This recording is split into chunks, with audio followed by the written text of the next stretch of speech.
One of those and turn it into staff, and it will be appealed to the council. Same is true for speaker cards. If you wish to speak on any item, please complete one of the speaker cards and turn it into staff. They'll get it up here to us so we have a record of you speaking. Each side will have 10 minutes on each item if there is speakers on it, with a 5-minute rebuttal. After a case is heard, please exit the building. Don't go out in the lobby and have a discussion, because unfortunately that sound echoes back into the chambers here. Mr. Randolph, would you lead us in invocation, please? Please rise. Gracious Father, once again we come to you with bowed down head and lift this heart to say thank you for watching over, protecting us this day. We thank you for all the blessings you bestowed in our lives. We thank you for this commission. We thank you for the citizens that we serve and the parish government as well. And all these blessings, Lord, we ask that all these decisions that we make are in the best interest of those that we represent. And all these blessings we ask in your Son, Jesus' name. Amen. Amen. Mr. Williams, please. Pledge allegiance to the flag of the United States of America and to the republic for which it stands, one nation, under God, indivisible, with liberty and justice for all.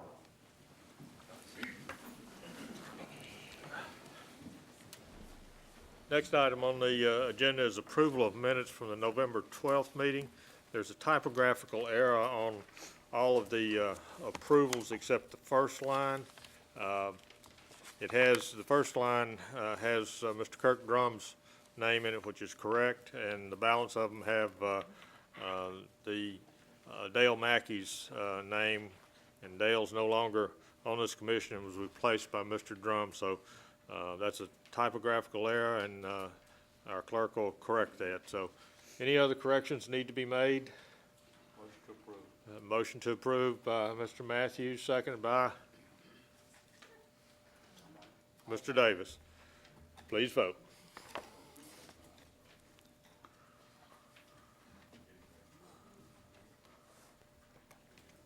Motion carries. Thank you. Staff, we have any cases that need to be postponed? Yes, Mr. Chairman. Yes, Mr. Chairman. First case on the agenda, ZC 13-11079. Okay. Anyone? Any others? Okay. Mr. Chairman, Yes, sir.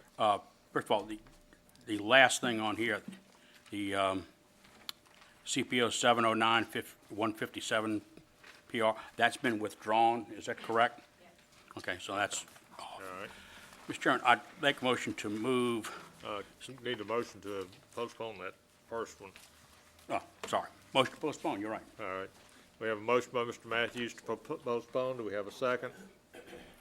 Second by Mr. Richard. Clear? Clear. Please vote.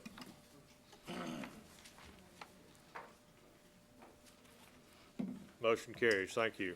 Mr. Matthews, you. Mr. Chairman, I'd like to move the text change CZ 13-12-085 up to the first item, please, and move to do that. Okay. Motion by Mr. Matthews to move up zoning case 13-12-085. It's a text change. Second. Do we have a second? Any discussion? Please vote. Wait a minute. For the postponement of that first item? Pardon me? Is there a reason for the postponement on that first item? The petitioner had asked for it to be postponed. They weren't ready to have it heard. How many times do they keep postponing it? So nobody The petitioner can postpone it as many times as they wish, okay? But normally after 2 times, our staff will ask that it be withdrawn and resubmitted later, okay? We don't, I was just wondering, because everybody keeps coming, and then it's like, okay, as far as the commission, the commission itself can only postpone an item 2 times, and then it has to be heard. But the petitioner can postpone it indefinitely, an indefinite number of times, but normally we don't like to see it roll over, just like you're saying. People come out to expect the case to be heard, and it gets very it gets to be a problem, let's put it that way, okay? That's absolutely frustrating. Mr. Yes, Chairman? ma'am. Mr. Chairman, Yes, sir. that case, we had a meeting with the councilman and the petitioner and several people in the neighborhood. And as I understand, and I don't know if it's changed or not, but the petitioner was going to submit this to the Board of Adjustments first to see if they could get a variance from the Board of Adjustments. And if that failed, then they would come back to us. But I understand that it wasn't on the agenda for the Board of Adjustments today. So it probably will be on the agenda for next month for the Board of Adjustments. So I have a question. So variance would mean that it would stay the same zoning? The zoning would stay the same. All the Board of Adjustments would do would be to allow that building to be 80 feet. But the zoning, there would not be a rural overlay, and the only rural overlay, and we discussed it that night, several people were questioning if the whole subdivision was going to have a rural overlay, and it would not. Only that property in question would have the rural overlay, if in fact it did. But if the Board of Adjustments approves it, they won't even have to do that. Does the variance have to be? Wait a minute. If you wish, this has been postponed, okay? So there's really not any discussion on this, okay? Mr. Matthews told you it was going through the Board of Adjustments, and until it gets back on our agenda, since it's been postponed, it doesn't exist as far as this body's concerned right now. Well, I have a question. When do we find out when it'll be heard again? Because Oh, I can- I was not notified about the meeting with Mr. Gould. You until just- 45 minutes before the meeting, so I'd like to know when the next meeting here would be. I want to Next, make sure I got it. our zoning meeting is the first Tuesday of every month, okay? And you'll just have to look at the website, ma'am, Okay, okay? And the agenda is posted on the website. okay, thank you. Thank you. All right. Okay. On the motion and second to move up zoning case 1312-085, please vote. No? No, this is the vote for this. Not It's everybody voted. voted. Motion carries. Thank you. All right, staff? This is a request to add the use of small animal veterinary clinic with no outdoor kennels, provided that the use is within a detached, single-tenant building to the NC1 and Neighborhood Commercial District zoning. Okay, thank you. Anyone in the audience wish to speak on this? Mr. Hernandez?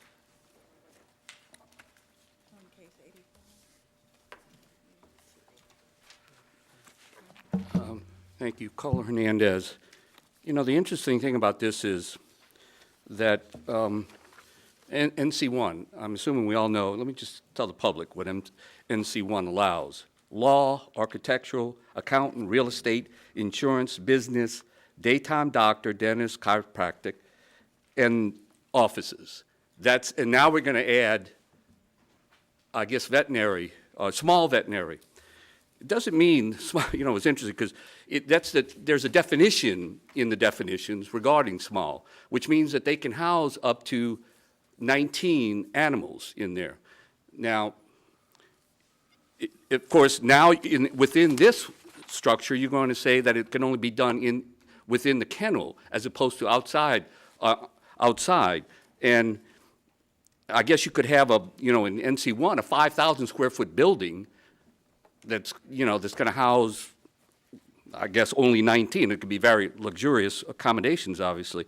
Well, I guess my concern is that maybe NC1 is not the appropriate zone to put this in. Maybe an NC4 designation might be better suited for this. Professional offices in a veterinary clinic, small veterinary clinic, it's just somehow don't coordinate. So I would hope that you would consider maybe increasing that to NC4 and as you well know, once you do it for NC1, then all the NCs are like that. The only time then it appears again is under Highway Commercial 1. And again, it says no outside kennels on the thing. So that's interesting. Only outside kennels begin in Highway Commercial 2. So all interesting situations, but I don't think NC1, the professional offices, is where this, a small veterinary clinic belongs. Thank you. All right, thank you, Mr. Anderson. Yes, sir, Mr. Morone. Thank you, Mr. Chairman. Paul Marone. The current code, as Mr. Hernandez noted, only allows veterinary clinics in HC1 and above. No kennels in HC1, HC2 and HC2A, veterinary clinic with outdoor kennels. What's interesting is that the code does define small animal clinics, but you don't find that designation anywhere else but in the definition. We don't see that use that is defined allowed anywhere. And so I would suggest to you that it is appropriate that there be a distinction between a large animal, heavy use veterinary clinic and a small animal clinic. So I think that's appropriate. This particular designation is really created for small household pets. And if you look at the definition, that's clearly what it's geared to. It's not your farm animals. It's not your larger animals.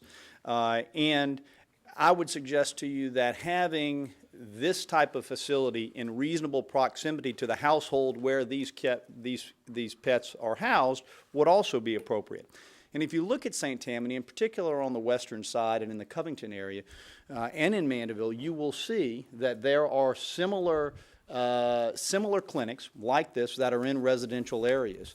The Highway 21 in Covington, which is in Covington proper, 21st Avenue, excuse me. The Tyler Street location in Covington proper, and also on Highway 59, just north of 190 in the Highway 59 area. And in fact, I received the zoning for that Mandeville location probably in about 2000, and the concern at that point, this facility is actually in the neighborhood, and if you drive by it today, if you're not looking closely, you would not know that it is a small animal veterinary clinic. It looks exactly like a house. It was built to look that way, and it has worked exceedingly well all of these years. So the NC1 zone is a small professional office zone for small-scale services in proximity to residences. While I understand Mr. Hernandez's concern about, well, should you have a doctor's office next to a veterinary clinic and so forth, I understand that, but I think what you need to look at also are some of the protections that are proposed here. One, it's not allowed in a multi-tenant building. So if you've got a strip mall or a multi-tenant building in an NC1 zone, this is not appropriate. But for those locations where you have a single building, I think this would be appropriate. You saw this very case last month, I believe. I believe you had, and it might be on the agenda tonight as well, you had a situation where you had a vet that wanted to locate in basically a structure that is more like a house. It is in a residential area, and the concern at that point, as I appreciated it from the audience, was, gosh, do we really need to go all the way to HC1? And I think the answer to that is no. I don't think we need to do that. I think the code in its definitions visualizes a small animal clinic. We just need to give it a proper place, and I think that place would be appropriate in NC1, provided it's in a single-tenant building and provided that there are no outdoor kennels, which it calls for now. So we'd respectfully request your support for it and think it's appropriate. Thank you, Mr. Morone.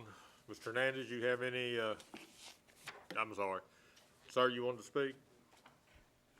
Yes, sir. Good evening. Bert Duvick, 1326 South Yankee Avenue, Covington. Thank you, Chairman Doherty and Commissioners, for giving me the opportunity to come in and speak to you. The Unified Development Code classifies a small animal hospital and veterinary clinic as Highway Commercial 1, HC1. This is the zoning classification of department stores, grocery stores, drug stores, and home improvement stores. These stores, by comparison, are very large and require their products to be delivered by semi-tractor trailers. A small animal clinic and hospital with no outdoor kennels, by contrast, is a neighborhood business. It's a medical office, just like it is a doctor's office. Just the patients look a little different than we do. But it opens up at 9 o'clock. It closes at 5 p.m. each day. It's like every other daytime dentist, doctor, chiropractic in the parish. Accordingly, it should have been classified a neighborhood zoning classification from the start. At a small animal clinic and veterinary hospital, the patients are domestic animals, your dogs, your cats, the things that are walking around your home. There are no cows, there are no pigs. It's those sort of patients, the doctors go and see them. So I respectfully request that approval of this amendment. Any questions? Thank you. Thank you. Mr. Hannon, do you have any rebuttal? Okay, thank you. Anyone else in the audience wish to speak? Yes, ma'am.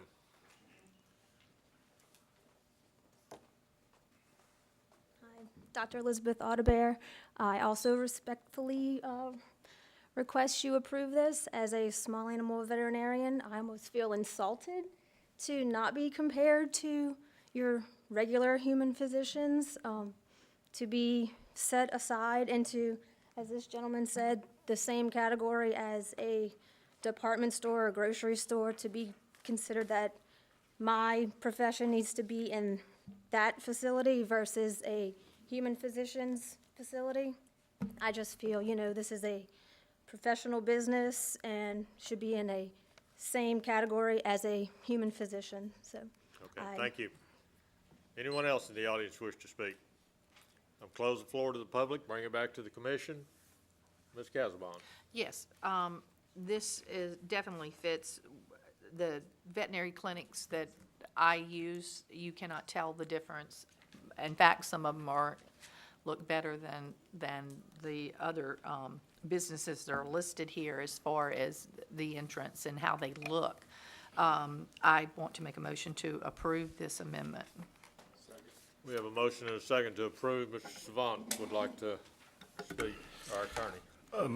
Before the commission considers adoption of the ordinance, I would just recommend that in the text of the ordinance, the word small animal be stricken or recommended to be stricken. And the reason is because it's not necessary and has a potential of causing confusion, because the UDC defines veterinary clinics, comma, small animal, and veterinary hospitals. The two entities or operations serve the same thing by the definition. It just talks about the number of animals that can be housed within one versus the other. In other words, a veterinary clinic is defined as an establishment that houses up to 19 small animals. Veterinary hospital is one that is defined to house more than 19 animals. So I would suggest that you just have the term veterinary clinic stated there, and that would be consistent with the definitions and also with the use being permitted in other zoning classifications. Okay, I'll amend my motion to strike the small animal and have it read as veterinary clinics, no outdoor kennels, provided the use within a detached single-tenant building. Okay, Mr. Chairman, yes, sir. I've got 2 points I'd like to make. First of all, there is a significant difference between a veterinary clinic, small animal, and a veterinary hospital. The types of animals treated at the two are in fact different. At a veterinary clinic, small animal, the animals included are domestic animals, dogs, cats, rabbits, hamsters, and birds. Things like reptiles, lizards, hoofed animals, exotic birds or animals, and wild animals are not considered small animals.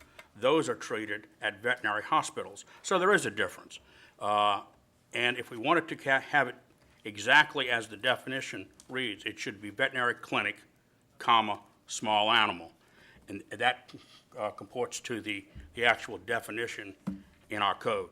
And I think that's the way it ought to be. Ms. Casabon? Are y'all finished?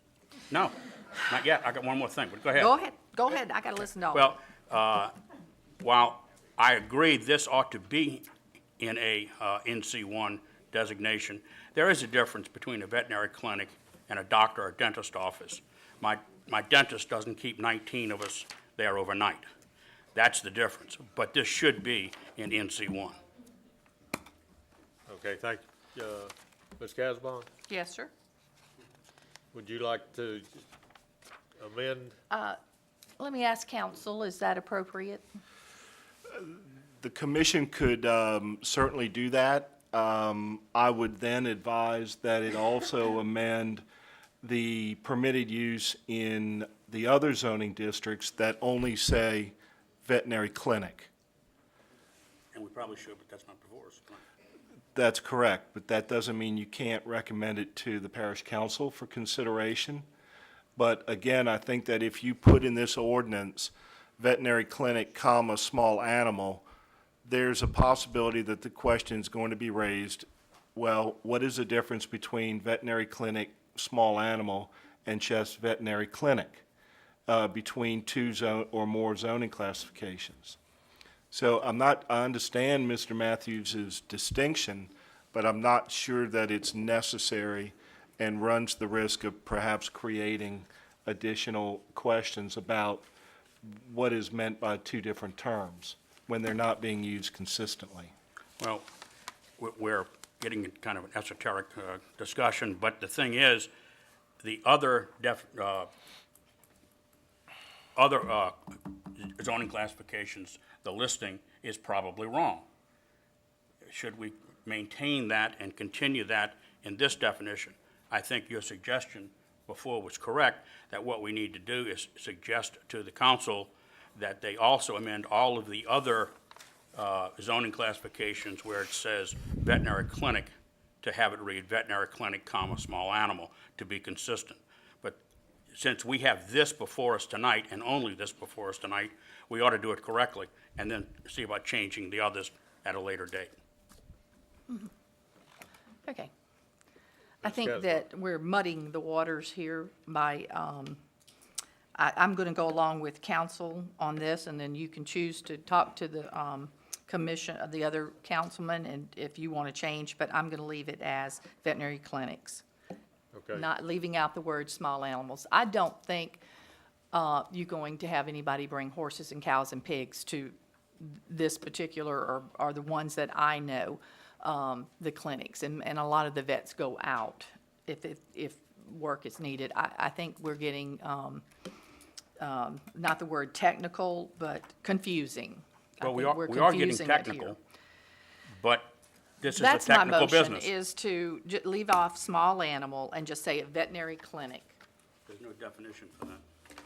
Okay, we had, Then we'll let the council come together and meet it and look and let them change the other ones then.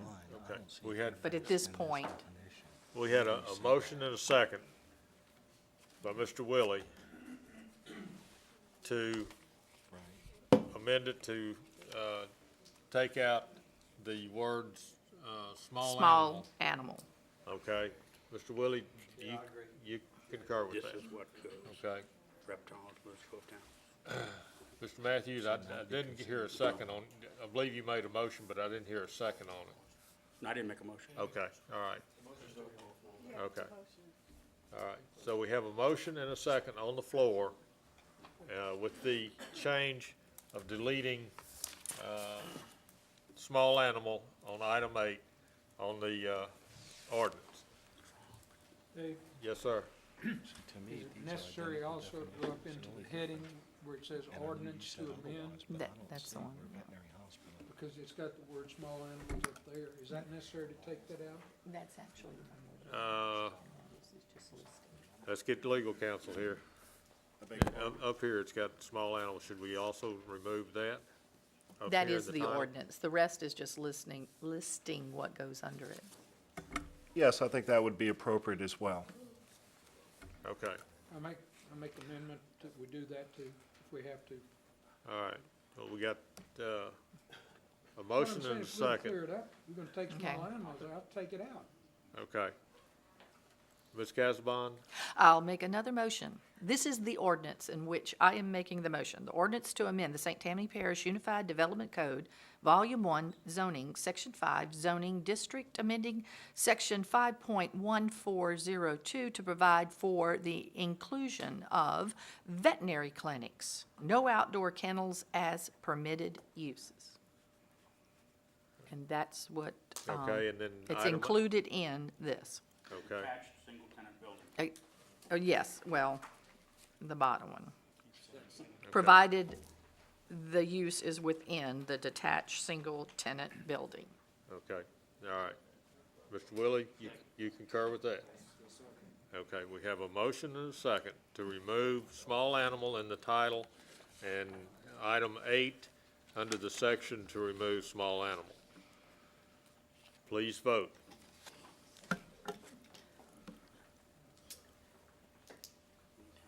Motion carries. Thank you. All right, back to the agenda. Item 2, zoning case 13-11-080. Existing zoning is A3 Suburban District, proposed zoning A4A, Single Family District. It's 4.5 acres. The petitioner is Philip G. Mayu. Owners, Denham Investments LLC, partial located on the west side of rural Duchesne Drive, south of Brewster Road, Ward 1, District 1. Staff? The 2025 Future Land Use Plan designates the area to be used as residential infill. The designation of residential infill can be described as a new residential uses developed within existing residential districts that are compatible with the area. The site is surrounded by properties zoned A2 on the west side and A3 on the north side. The adjacent PUD, located on the east and south of the subject site, has a density of approximately 1.5 units per acre. Staff does not see any compelling reason to recommend approval of the request, which would create a significant increase in the density in this area, considering that A4A zoning allows for a density of 6 units per acre. Staff recommends the request to A4A designation be denied. Thank you. Anyone in the audience wish to speak on this? Yes, sir?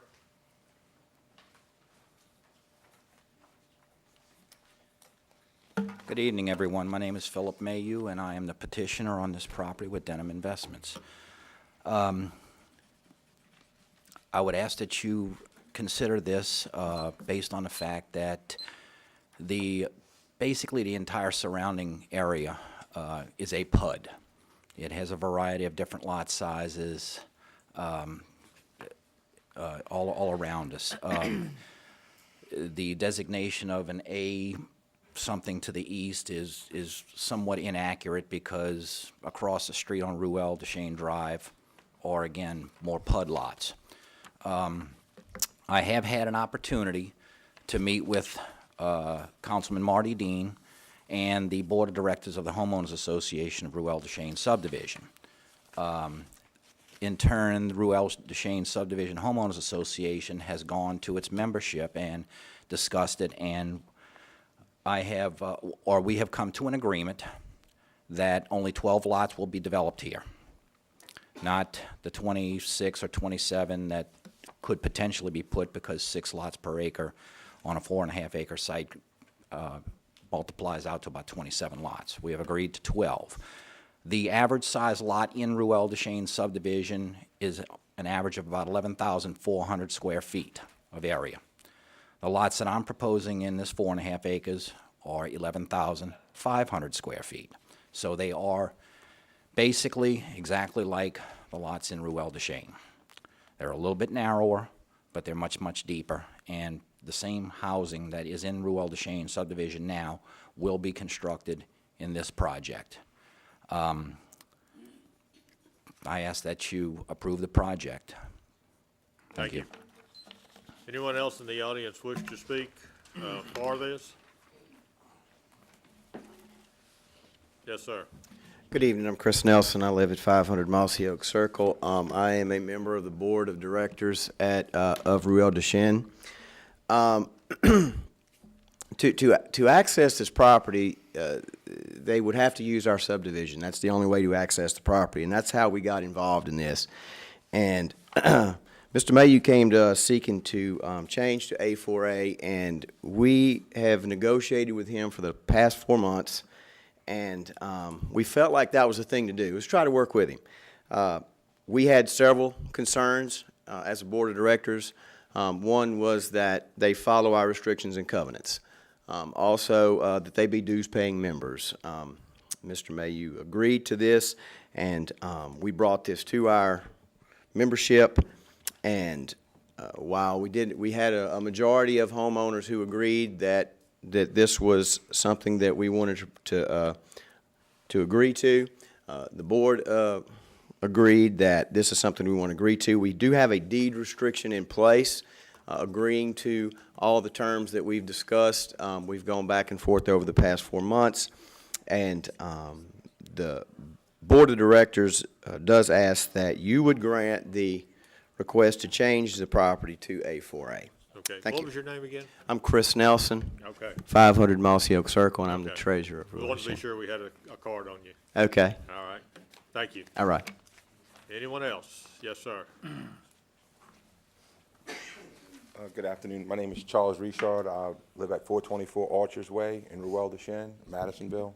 I'm the vice president of the association. Our president wasn't able to attend tonight due to work. He works offshore. We have negotiated with Mr. Mayhew for the past 4 months to make sure that the housing that would be provided in that area would complement what already exists in Ruel Deschaines. And we have had the deed restriction reviewed by our attorney, and he is satisfied that would protect our subdivision. So we are in support. You know, we had meetings with the entire association, and the majority of the homeowners are in support, and the majority of the board is also in support. So, you know, we know this is the first step, but we don't see any objection. Okay. Thank you. Thank you. Anyone else wish to speak on, for this? Anyone wish to speak against it? I'll close the floor to the public, bring it back to the commission. Mr. Matthews, or, I think Ms. Casbon had her light on Oh, first. yes, I still. It sounds like you've done some of our work for us, because I would never consider something like this without deed restricted covenants. But because once something's rezoned and we rezone it, unless you do have that restricted deed covenant on that piece of property, what we decide, you know, he could come in and put whatever, 24 on there. This is actually our second time appearing for the same piece of property. Okay. I think it was in 2005, Mr. Greg Peace had come before the commission to see about having it rezoned A3, I believe. And we did not have a deed restriction, so all the things that we had negotiated with him didn't transfer over to the new owner. So, you know, years have passed, and, you know, after going through the process, we've kind of learned a little bit. Okay. So, you know, and we worked with Marty, and he kind of advised us to get a deed restriction in place so that if in the future it was to be sold, that we would be protected. So this is, I guess, directed to Helen, the 12 lots, they would still need this designation to put the 12 houses, which y'all agreed on, only 12 there? Or, something about 12, I'm sorry. My understanding was that it had to be A4A because there was no designation between A4 and A4A. Okay.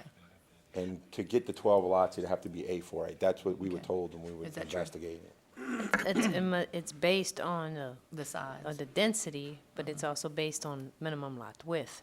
Right. So if they want to go with a lot that is under 90 foot wide, they have to go to an A4A. Okay, and this is compatible to the surrounding area? That this is, and you said something about landlocked, that you'd have to go through this subdivision, that you can't develop this any other way?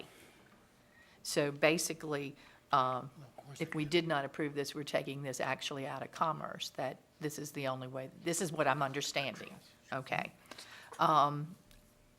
With a deed restricted that the parish would look at and approve at this point, or I don't know, they don't approve it, I understand that. But I don't have a problem, but I'm gonna let Mr. Lauren, he's more familiar with the area, Pug. speak. Okay, thank you. I went out this afternoon and spent some time driving around in that subdivision, and quite frankly, if it would, for the benefit of those in the audience, the members of the zoning commission are not privy to these meetings that you all had. If all we had to go on was what was based in this report, there's no way on God's green earth that I would personally have approved this, cast my vote for it. There's one street that goes into the subdivision, and there must be 50 to 75 homes in there that are very nice homes. And to come right in the middle of that and potentially put in 25 or 30 smaller homes would have been a disservice to the people that have invested all their hard-earned money in all those homes that are there now. So I would like to hear specifically what the deed restrictions are, because that's very important to me. The deed restrictions that exist in Ruelle des Chênes right now are 1,500 square feet of living area and a two-car garage. That's it. Now, I mean, it's much more elaborate than that about how do you collect dues and, you know, what can they, you know, how to elect officers and all of that, but that's the requirements as it stands right now. All right, but would they be members of your homeowners association? Yes, that was the agreement. That's the kind That of was the questions I'm agreement. asking, because there are some, we've got subdivisions in the parish right now where you've got a subdivision where there was no requirement that the people that built in there had to become members of the homeowners association. It was voluntary. So you've Right. got 25% of the people paying the dues to cover everybody. My question is, will homeowners association membership be mandatory? Absolutely. Okay, It that's will a be in question. the titles. Okay. And the lot size will be basically the same square footage as the lot sizes that are there now? The average square footage of these lots will be approximately 100 square feet per lot larger than the average square foot lot that's existing in Ruelle des Chênes And the now. house sizes will be approximately Will the same? be the same. The same. And do you have any covenants about building? Yes, we have all of that. Okay. Our See, we restrictive don't know covenant, that. our restrictive covenant that we put together with my attorney and their attorney basically says we are going to follow Ruelle des Chênes restriction and covenants to the letter. With the exception of one, and that would be The side setbacks. 7.5 feet instead of 10 feet. Except what now? The side- Setbacks in Ruelle Okay. des Chênes as part of our Christian covenant, restrictions and covenants are stricter than the parish guidelines. We had to be 10 feet. But with the lots in the new 12 lot development would be a little bit narrower, so that would be the only. They will be 7.5 foot 7.5 side, setback. which is what the A4A zoning classification Calls for. allows. I got you. Okay. Now. Okay, Oh, excuse me. about filing it. You have a problem? No, just make sure they file it. That's what I'm Well, asking. with those covenants in place and with the agreement of the homeowners, I have no problem with it, and I make a motion to approve. I'll Okay, second we it. have a motion by Mr. Lauren to That they filed, approve. how do we do that, Helen, that these are filed before anything comes up? My point is, once, Well, we really don't if- have. We the- have a signed agreement That's what I, between us okay. already. Martha, let me, Okay. you're asking Okay. a legal question. I'm going to turn that over Okay. to Mr. All right. Devon. I think I have a handle on what is being proposed here, so, Mr. May, you please correct me if I misspeak, or Helen, but the way I see this is we are essentially, we're not talking about the creation of a new subdivision, nor are we talking about amending the Rue de Shell PUD Correct. to include this property. We're essentially talking about putting in a street and having lots, 12 lots on this street, which will be the development. Right. I believe that in order, it seems to me that to accomplish what you gentlemen are talking about doing, you are going to need to put those restrictions on each and every lot Every property. that is being developed That is once correct. it's been subdivided. That is Is correct. that your intent? Yes. Okay. And they are primarily going, and,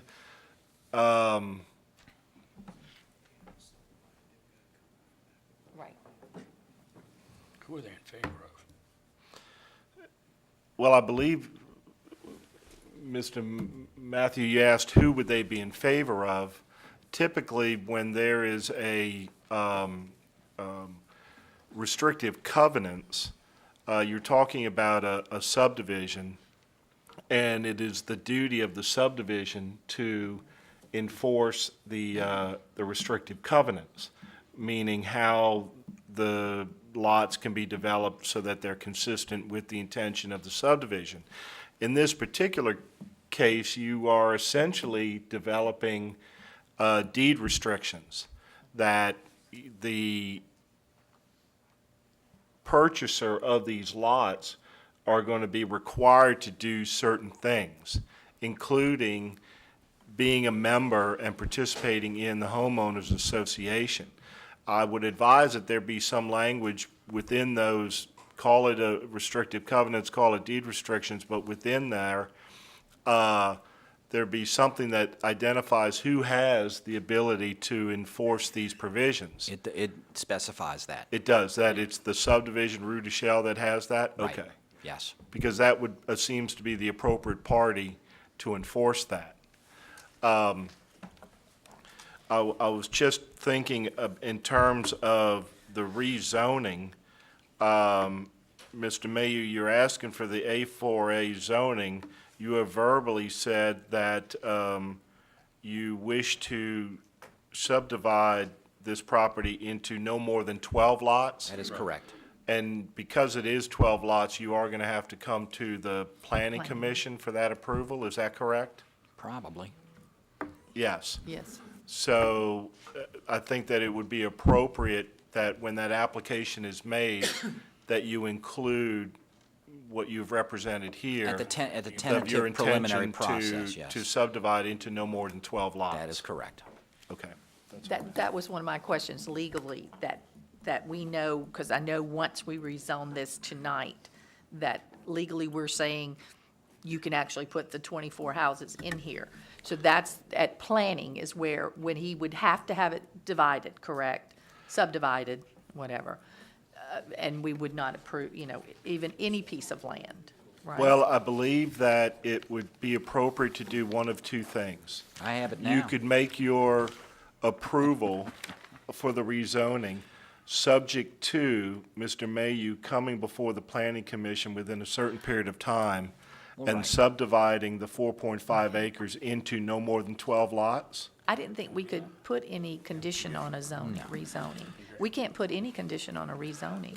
There are differing opinions Okay. regarding that. I understand that, I know. Now, And I what know we've he's done- a reputable man, Whatever- and I know whatever. he. What we've If you done want- if you wanna historically amend it in that these way, types that's of fine. situations is a little bit more complicated, and that would be ask Mr.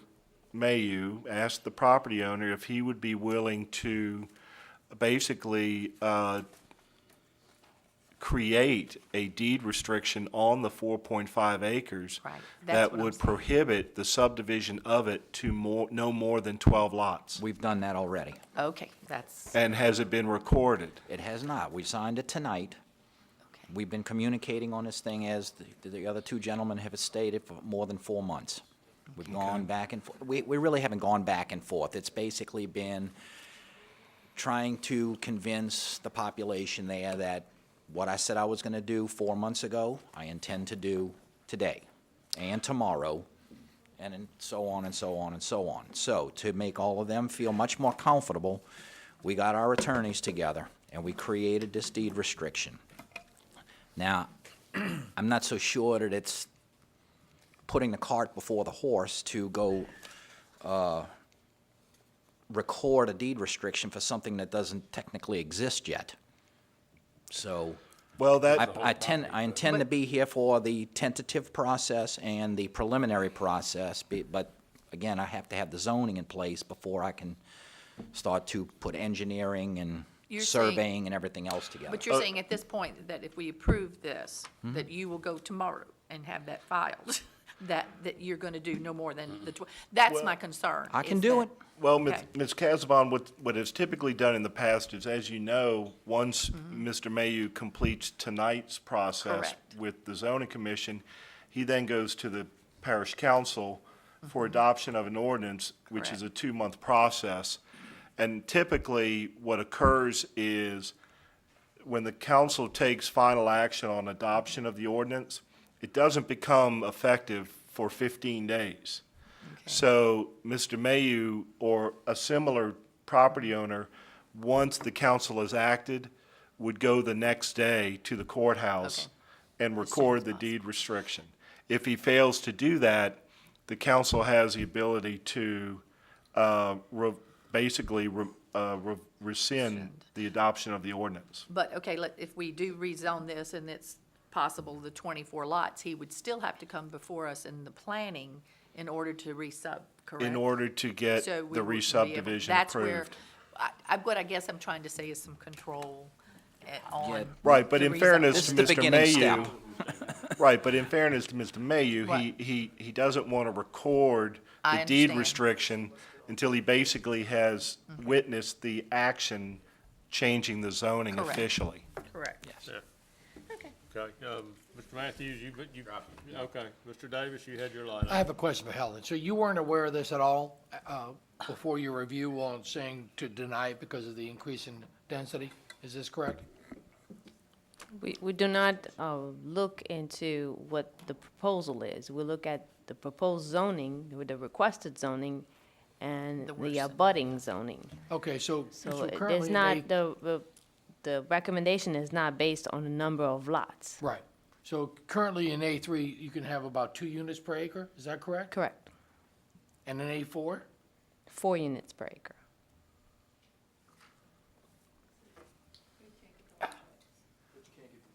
But you can't get the width of it, the width. And I have What's the to, difference? and with I A4? have to have detention Why not storage. A4 with the restricted covenants? Is there a Doesn't problem with work. the width? The width, yeah. It doesn't fit. What Once doesn't you, fit? once you do detention within the development, it doesn't fit. The lot width was, No, I understand that now. I'm just trying to think. Okay, thank you. Mr. Lord. I have 2 questions. One, if this passes tonight, you all have signed the document. Are you willing to go down and get that recorded tomorrow? He just said you have to. Wait. We don't have, I mean, I'm prepared to do it, but What I'm saying is, one other alternative to speed things up is, what I know we've done before, is for us to go ahead and pass it, knowing that that's his intention, and for the protection of the homeowners, they can file an appeal. Well, that's right, it's And the going, appeal, if he goes and does what he says he's gonna do, they can drop the appeal, and that's the end of that. that's true, Mr. Lauren. This matter will go to the council regardless of whether an appeal is filed or not, because, of course, the council has to adopt the ordinance affecting the zoning change.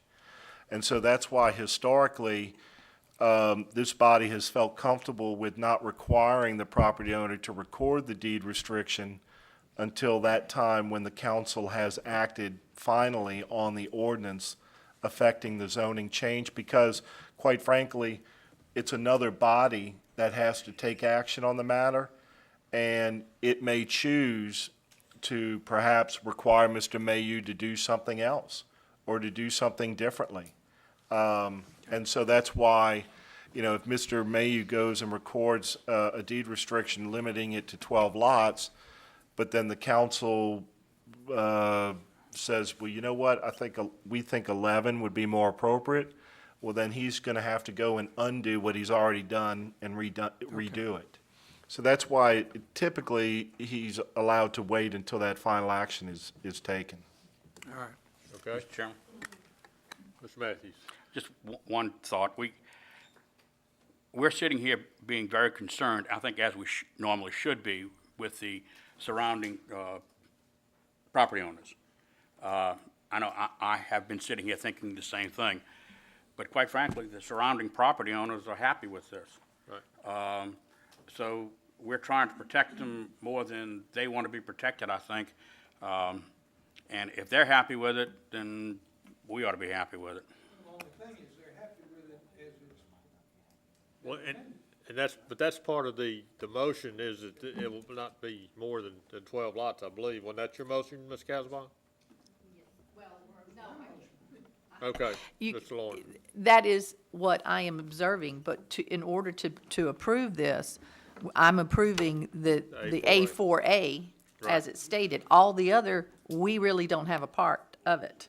So that was the motion that Mr. Lauren made, was to, What I'm saying is, if we approve it, all the good intentions aside and good faith, if we approve A4A, then it's A4A.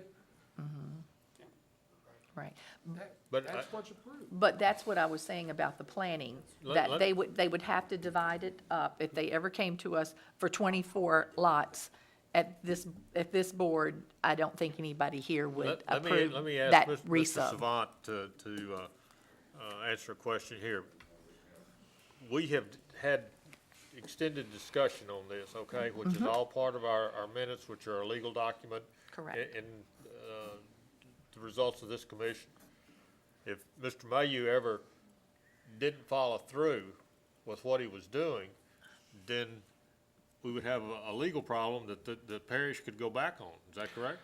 Well, that's correct. I would suggest that what this commission has heard tonight is a request by the property owner, Mr. Mayhew, for the A4A zoning with the representation that he intends to voluntarily file a deed restriction on the property, limiting the development of the property to no more than 12 lots.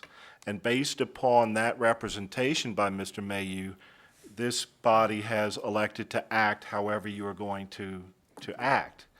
Then the matter goes to the parish council at their meeting in February for introduction of the ordinance, and then the consideration of adoption of that ordinance at its March meeting. And yes, it would be appropriate for the residents of Rue de Chelle who are interested to attend those meetings, and if they have any additional comments to make to the council before it adopts what ordinance it does adopt on this matter, if any, then that would be appropriate. I'm sure Mr. Mayhew is going to be there. I will. All right, we have a motion and a second on the floor. Any further, I've already closed the floor to the public, okay? Any further discussion by the commission? Please vote.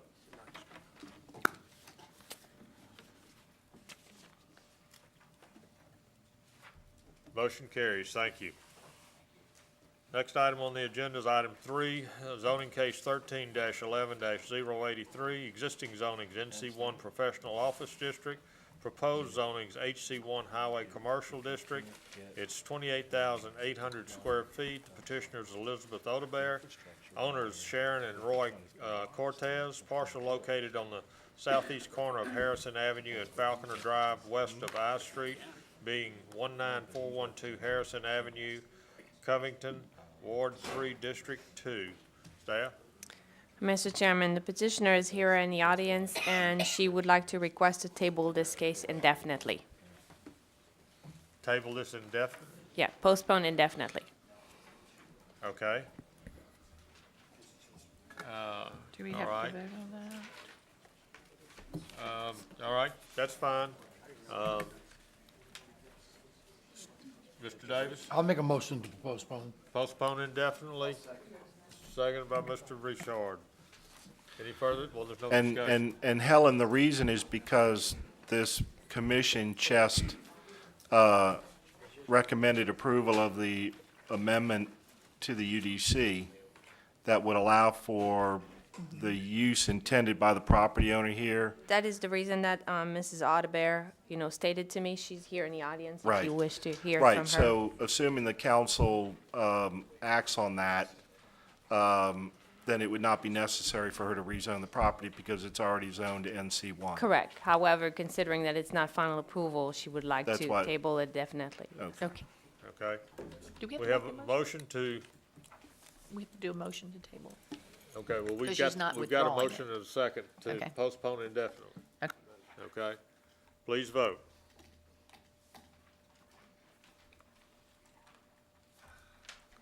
Motion carries. Thank you. Item 4, zoning case 13-12-084. Existing zoning is A2, Suburban District. Proposed zoning is HC2, Highway Commercial District. It's .656 acres. The petitioner is Robert J. Hines Jr., owners Robert J. Hines Jr. and Heather Baldwin Hines, parcel located on the north side of US 190, west of Blackwell Drive, Ward 4, District 7. Staff? The 2025 future land use plan calls for this area to be developed with residential uses. The site is currently surrounded by single-family residences on the north, south, and west sides, and by a commercial property zoned HC2 on the east side. Staff sees no compelling reason to recommend approval of the requested zoning change to HC2, considering that it does not meet the objectives of the 2025 future land use plan. Moreover, the site is surrounded on 3 sides with residential uses. Staff recommends request be denied. Thank you. Mr. Maroon. Thank you, Mr. Daugherty. Paul Marone on behalf of the petitioner. The 6.56 acre tract, as staff just noted, and as you'll see in your packet, is located on the north side of Highway 190 in the Big Branch community. The property is currently vacant and is immediately adjacent to an existing auto dealership, which is also owned by the petitioner and my client. The purpose of the request this evening is to expand that existing business. Over the years, I've seen multiple cases in the Big Branch area where there has been a request for some type of commercial zone, be HC2 or otherwise. And almost invariably in those requests, there has been opposition that has said, well, there is existing HC2 out there, go buy that and put your business there. Well, that's exactly what my clients did. They went and they bought an HC2 zone, and they developed it, they put their business on it, and their business has been successful. And as a result of that success, they are now in need of expanding that use. And so since they are expanding an existing use, it doesn't make sense for them to go out and buy another HC2 parcel that's just down the road. It makes sense for them to try to expand next door on the .656 acre parcel that's subject to this request. The use is not speculative. I mean, it's a known commodity from known persons in the community, and they've been in that community for over 11 years. Now, with regards to the zoning itself, I would submit to you that commercial zoning along this stretch of US Highway 190 is appropriate. In fact, we've got existing zoning in HC2 that's immediately next door. But if you back up a little bit and you take a broader look, if you look from just west of this site, along 190, all the way to Linwood Drive, you will find 12 HC2 zone parcels. That's not a very far stretch, but you'll find 12 HC2 zone parcels. You'll find 1 HC1 zone parcel, 1 NC5, 1 NC3, and just down Lemieux Road, which is across 190, and across 190 from the site, you'll see a very large swath of I2 property. So you've got a mix in that area. You've got a mix, but you have a predominant commercial use of HC2. So I would submit to you that HC2 is not uncommon or inappropriate in this area. I would also, with regards to the staff's concern about the 2025 land use plan and the A2 zoning, we have a parcel that is .656 acres. A2 is a residential zone that requires a 1 acre minimum. We are already an oddball. We already don't really meet our existing zoning. So I would submit to you that a change is appropriate, and I would submit to you that a change to HC2, which is what we have immediately next door, would be appropriate. So with that being said, we would respectfully request your approval this evening, and we'll be happy to answer any questions that any of the commissioners or the residents here may have. Thank you. Thank you, Mr. Marone. Anyone else in the audience wish to speak on this? Yes, ma'am, come forward, state your name. And if you haven't completed a speaker card, please do so. Okay. Good evening, everyone. My name is Sharon Murphy, and I live at 24447 Highway 190, right next to this piece of property. These auto used car lot has not been there 11 years. It's only been there about a year, year and a half. They already own an auto lot down the street. I had asked an appraiser over the last week to come out and say, what would my property go down? So we have Blackwell in 190, Fontainebleau State Park is here, Bayou Cane is here. There are 3 properties. One of my neighbors is here. What would our property go down with this here? They've already bought a piece of property that was Papa John's or some type of old building that was dilapidated, and they bought that as a commercial, so it had been not used forever. And they took down all the trees and fixed everything, put in their lot, and without even consulting any of us or saying that they were going to expand, they bought this residential piece of property from the owner and started taking down the trees. And we got an injunction to stop that because I don't want a bare lot next to me that's selling used cars. We're all residential in this area. If you drove down this area, we come from Fontainebleau State Park, which is a buffer, and you drive down this area, we're all, large pieces of property. And there are some businesses in that area, but this particular Ace Auto already has a business down the road. So when they came into our area, we were upset, and now they want to buy the lot next to me, or they have bought it, and tear down the trees and expand. So it's like they already have something. Do they need to keep expanding? However, when I talked to the appraiser, he said that if it was a small business neighborhood where people would be going to it, like a beauty parlor, we would all be using that service, my property would go down 10%. With an auto dealership, one lot buffered, which they have already purchased, my property goes down 20%. If they build, and you all do give them a zoning change to build on my piece of property, my property goes down 25%.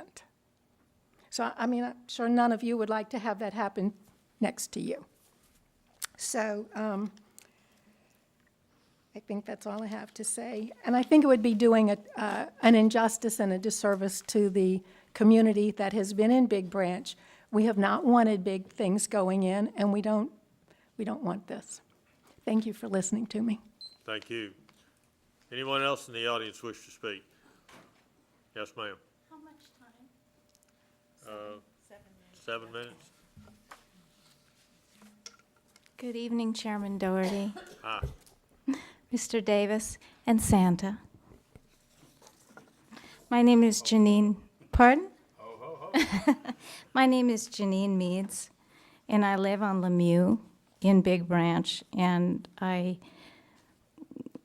go by this used car lot virtually every time I go out of my place. Mr. Marone did a pretty good job of describing some of the things about Big Branch, which the residents, the longtime residents like me, find compelling about it. In the past, and during the comprehensive rezoning, we were pretty firm about not wanting a lot more commercial. I did some research today, and I printed up a map. I'm sure most of you know about it. But these are the parcels that Mr. Marone was talking about, the red in here. So there is a great deal of commercial available on 190 for Mr. Hines to buy. I know this property's for sale, and it's been for sale for a long time. I'm also familiar with the property that he bought. I knew the former owner named Richard Rogers because I used to bush hog it for him. And I know about the trees that they cut down when they formed the lot. This is also, I don't know that you can see it, but I'm sure you've seen it before. This is what happened in the comprehensive rezoning. This is going toward Lacombe. And you can see that the people who did the comprehensive rezoning clearly had an idea in mind that commercial was to be carried closer to the village of Lacombe. And that's why they have this big, long stretch of red here. That was purposely done that way, so that the commercial would be moved toward Lacombe and not toward Big Branch. So that's a little bit more background. There are some mixed uses in this stretch of Big Branch, but what's happened is that this highway has turned high speed. The speed limit on this highway is 55. What happens when you get a bunch of things on a high-speed arterial is that you all of a sudden have a public safety problem. You have cars going 55, and maybe the guy in front of them sees that beautiful MG on the corner of that lot, and boy, he wants to take a picture or take a look at that, so he slows down and pulls over right off the right-of-way. And I've seen 6 accidents at this intersection myself. So this intersection is right at the crest of a little hill that goes down to Cane Bayou, and the accident there is really a problem. If you look at the map in your packet, you might get the impression that there's a great deal of commercial around this particular place. The map is sort of misleading. Mr. Hines truly does have a functioning business there. But right across the street, it says HC2, that's 2 houses. The reason it's zoned HC2 was because Mr. Thompson, who lived there forever, had a tile business, and he ran it out of his home. So there is no business here. There are 2 homes there.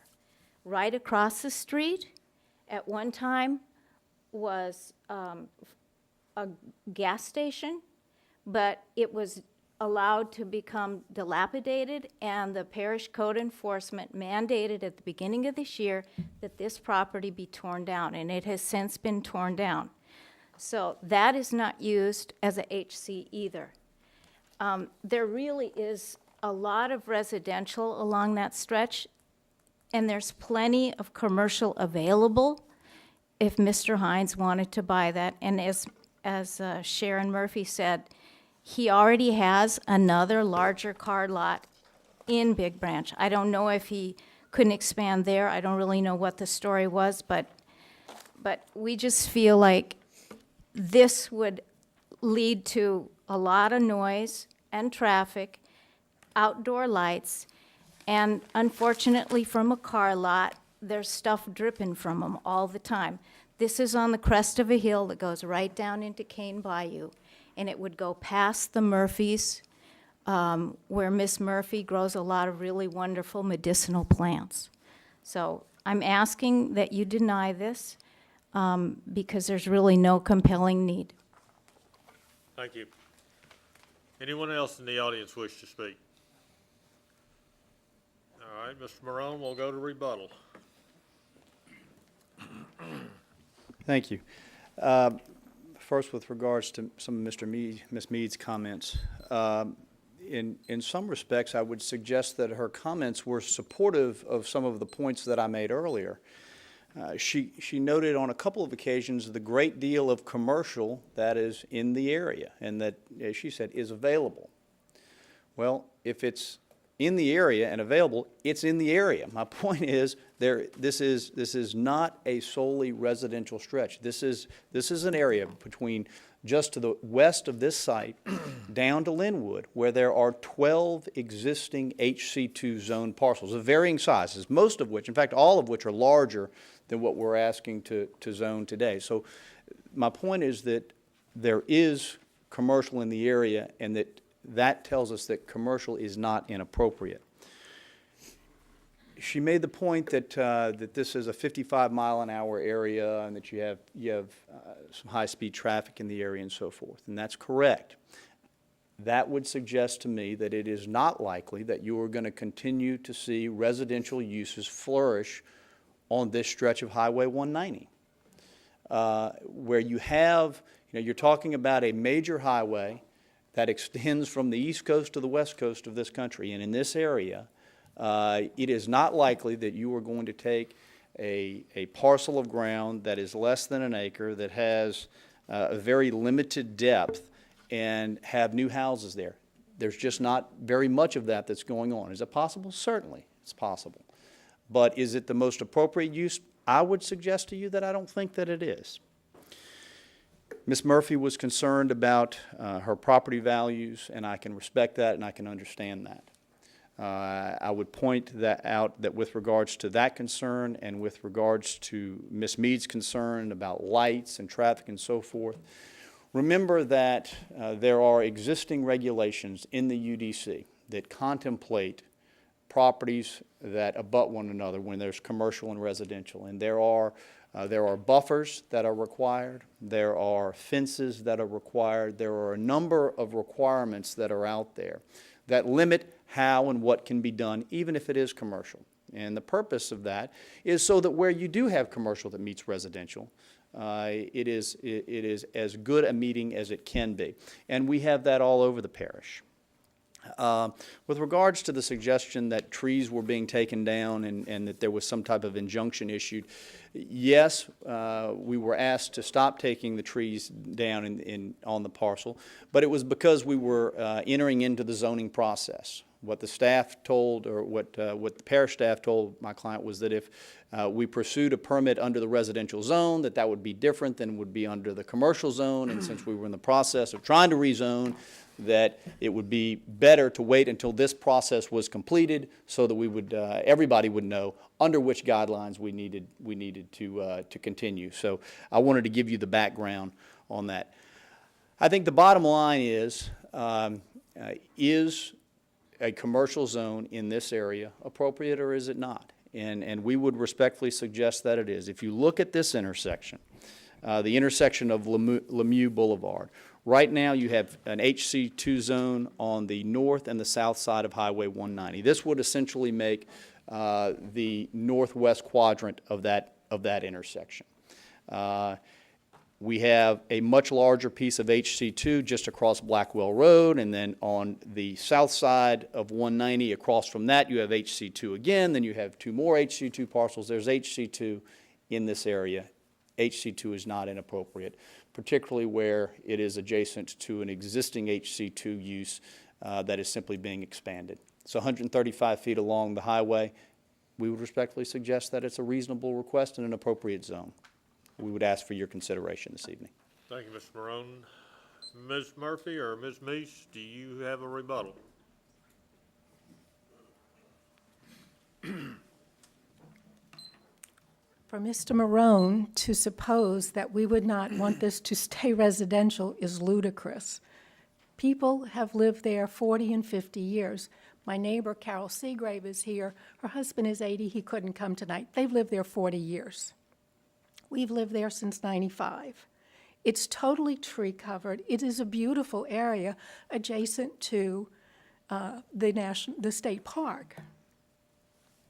I really would ask you, please do not grant this zoning change. Thank you.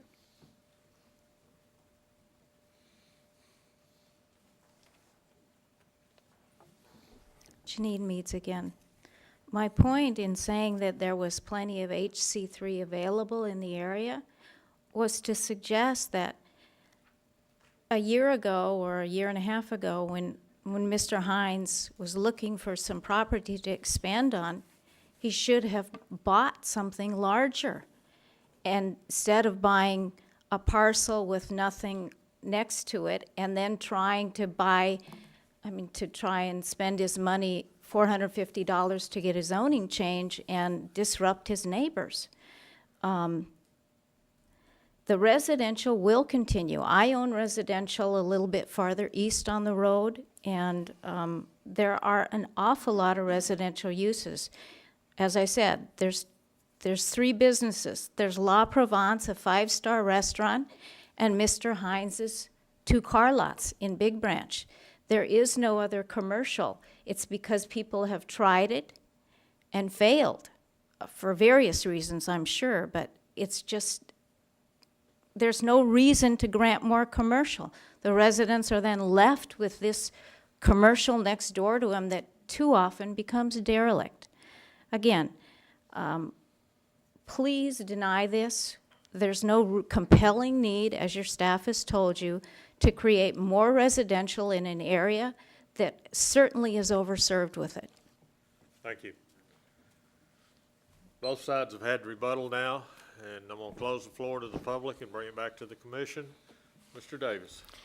Yes, this is addressed to really the rest of the commissioners, Martha and myself, Bill, and Bernie. We've already known about this area because during the whole recertification or redoing the parish, initially this board went ahead and said everything from Cane Bayou going through Big Branch was going to stay residential. That's what initially, that was our suggestion to the council. At that time, the council went ahead, and the councilman for District 7 at that time took into consideration some of the older properties that were slightly commercial and basically grandfathered them in. And that's why you see some of the highway commercial too. That's where we stand today. I feel no reason to increase the highway commercial too in this area. Another reason is you're heading closer to Bayou Cane.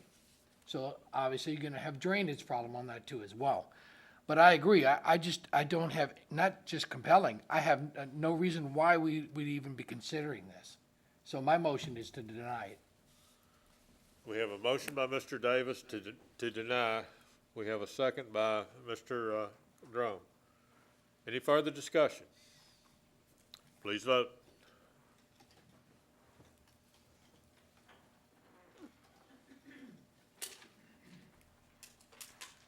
Motion to deny succeeds. The vote is 7-2. Thank you.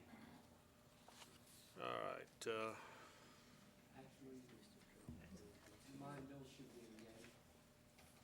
All right, so you're changing it to, it'd be 8-1 then, right? Yeah. But Yeah, but you have to hit yay because the vote was to deny. You want to revote? let's re-vote on this. Okay, the motion is to deny, so a yes vote would support the motion to deny. Please re-vote. Clear.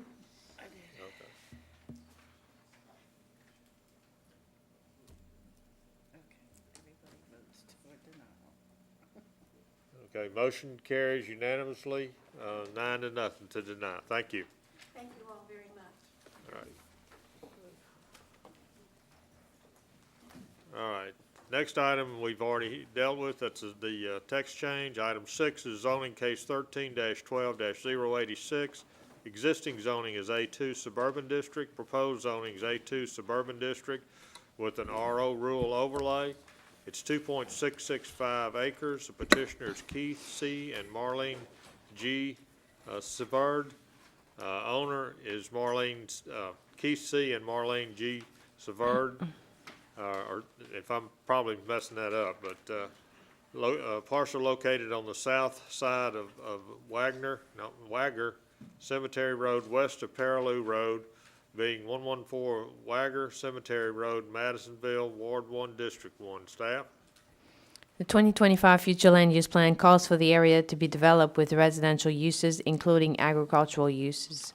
The rural overlay is being requested in order to construct an agricultural building on the site. Staff does not have any objection to the request and would like to recommend approval. Thank you. Anyone in the audience wish to speak on this? I'll close the floor to the public, bring it back to the commission. Chairman, I make a motion to approve. All right, Mr. Lauren has a motion to approve. We have a second. Second by Mr. Randolph. Mr. Davis. Helen, in the surrounding land use and zoning, you have in the south direction agricultural? Just south of this area?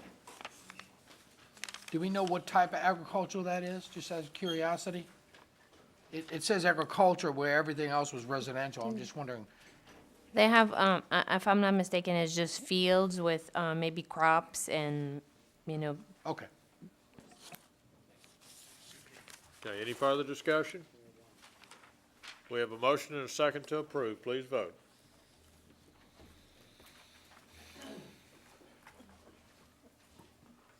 Motion carries. Thank you. Item 7, zoning case 13-12-087. Existing zoning is A4, single-family residential. Proposed zoning is A4, single-family residential, with an MHO, manufactured housing overlay. It's .521 acres. The petitioner is Brandy and Gary Gallo. Owner is 80 and Gable Gallo, parcel located on the west side of Rose Avenue, south of Arthur Road, being 20200 Rose Avenue, Covington, Ward 3, District 2. Staff? The 2025 future land use plan calls for this area to be developed with residential uses, including mobile homes. There are several mobile homes in the vicinity. Staff has no objection to the request and recommends approval. Thank you. Anyone in the audience wish to speak on this? I'll bring it back to the commission. Ms. Casabon. I'll make a motion to approve. Second. Mr. Willie, okay. May I have a motion and a second to approve. Please vote.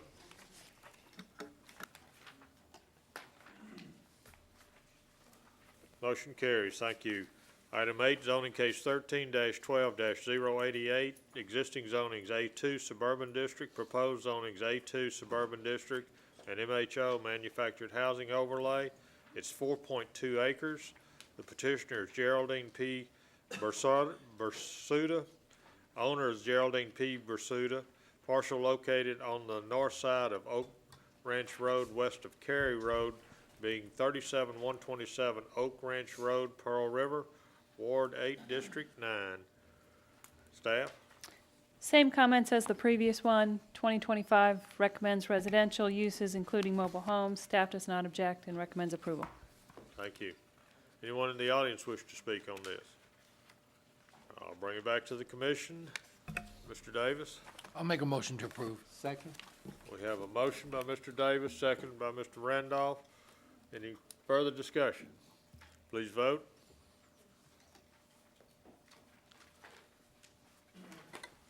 Motion carries. Thank you. Old business. Plan review 11-01-001 use variance for monument sign. Corridor is Highway 21 plan corridor. Zoning is HC2 Highway Commercial District. The use size is 75 square foot. Petitioner is Jared Bowers / JSB Highway 21 LLC. Owners Jared Bowers, JSB Highway 21 LLC, parcel located on the west of Louisiana 21 north of Hyacinthe Drive, being 70457 Highway 21, Ward 1, District 1. Staff? This case was in front of you in January 2011, where the petitioner owner requested a variance to use the entrance sign for Take 5, Oil Change, and Pelican Landing. And as one of the recommendation and condition was that it was going to remain as Take 5 and Pelican Landing. And now the petitioner is requesting a variance to remove the wording Pelican Landing and change it for Pelican Landing Pet Hospital. And staff does not have any objection and would like to recommend approval. Thank you. Anyone in the audience wish to speak on this? Bring it back to the commission. Mr. Matthews. Oh, I'm sorry. I'm Kimberly Everett for Jared Bowers, and we did review the recommendations, and we agreed to that. Okay, thank you. Mr. Matthews. I don't really have any problems with doing this. I do want to do one thing. The staff recommendations need to correct that if a monument sign is placed, need a D on there. And I would request in the future that when colored exhibits are supposed to be attached, would you please provide us with the colored exhibits? Yes, Because sir. some of this stuff we can't figure out it's all black. No problem. Okay? And I would make a motion to approve. Second. We have a motion and a second by Mr. Davis to approve. Any further discussion? Please vote.